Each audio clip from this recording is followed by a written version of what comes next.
More health myths busted. If you've been following along here on my channel or on my newsletter for that matter, you already know you've been lied to. The food industry, some doctors, and even nutritionists are spreading information that could really make you sick. Now, I'm not saying they're doing it on purpose or that they're doing it maliciously, but I do want to make sure that you have the most up-to-date information so that you can live your healthiest life. So maybe you caught my video on heart health myths, or one about staying healthy during cold and flu season. And hopefully that information is helping you feel healthy, energized, and the best version of you. Well, today I want to dig in and talk about a few more health and diet myths that you need to ignore. So let's get started with eating carbs makes you fat. Now, you may think because I don't want you to eat lectins, I don't want you to eat carbs. But here's the thing. I don't want you to go on a no-carb diet because there is no such thing. Even good-for-you foods like broccoli, sweet potatoes, cauliflower, and greens contain some carbs. In fact, the only completely carb-free foods are foods that are all fat. And here's a shocker. Meats, animal proteins actually contain carbs. It's called glycogen. You hear about runners carb loading the night before. That's to get glycogen in their muscle. Well, guess what? Animals have carbs in their meat. So even meat is not carb-free. And you need a balance. Everyone does. After all, your body needs protein, fat, and carbs to stay healthy. So don't try to go no carb. Instead, try smart carb. Make the bulk of your diet look like this.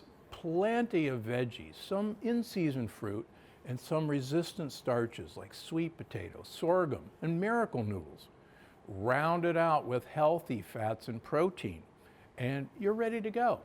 Number 2, you need to eat protein at every meal. When it comes to protein, especially animal protein, the standard American diet is pretty terrible. And even if you're eating healthy, you're probably relying on way too much protein. Turkey, sausage, and eggs at breakfast, chicken at lunch, maybe a piece of fish at dinner. Seems healthy, right? Now, maybe you've heard protein keeps you full, or that you need protein to build strong muscles, or that those high-protein, low-carb diets are key to weight loss. The truth is, you need some protein in your diet, but you can get most, if not all, of what you need from plants. And if you're eating meat or eggs, milk, or cheese 3 meals a day, believe me, you're overdoing it. Instead, fill up on plants and healthy fats and make animal protein an accent, not an entree. Stick to maybe 1 serving of animal protein some days, and a small serving at that. 3 ounces is plenty. That's a chicken leg, a small piece of salmon, 5 or 6 jumbo shrimp, or a couple of eggs. I think you'll find yourself fuller and leaner, more energized, and even over time, more muscular. Think about that gorilla and a horse. They're not eating animal protein, they're eating leaves and grass. Number 3, eat 6 to 8 mini meals throughout the day. Now, I know being hungry is no fun, and nutritionists are afraid to let people be hungry, probably because they're afraid to let people overeat.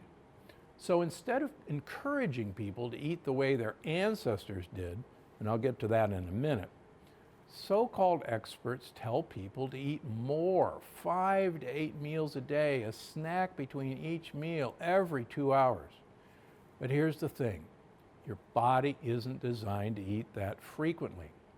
Think about your ancestors. They didn't go to the fridge in their cave to grab a meal. No, they went out and caught their food, found their eggs, foraged for greens. That meant eating when food was available and going hungry the rest of the time.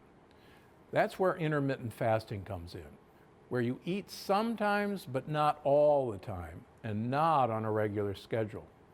Start by eating an early dinner around 5 and not eating again until 10 or 11 the next morning.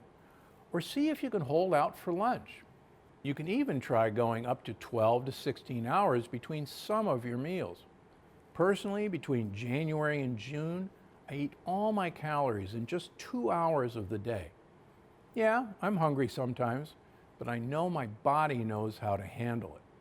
And more importantly, I know it'll make me healthier and happier in the long run. Number 4, all calories are created equal. I hear this all the time. Honestly, it's the most important myth to crack, and it's one I get asked about all the time, mostly when I tell people to eat plenty of olive oil with every meal. But here's the thing, food is more than fuel. It's the building blocks for your health, and some things are more important to eat than others. Think about it this way, 1,000 calories of cookies isn't going to fill any nutritional needs. No one needs that much processed sugar or gluten. But 1,000 calories of greens with olive oil, even if it's a lot of oil, has building blocks to help your gut, joints, muscles, brain, and heart run smoothly. So it's not about how much you eat or when you eat. It's about what you eat and what that food can do for you. Listen to your body and make smart, lectin-free choices, and you'll stay on the right path. Because I'm Dr. Gundry, I'm always looking out for you. More health myths busted. If you've been following, I'm having such a good time. Thanks for watching. Click the circular channel icon to subscribe and make sure you don't miss a single video. Click on the left to watch another great video, and don't forget to visit my website for more of my best tips. Because I'm Dr. Gundry, and I'm always looking out for you.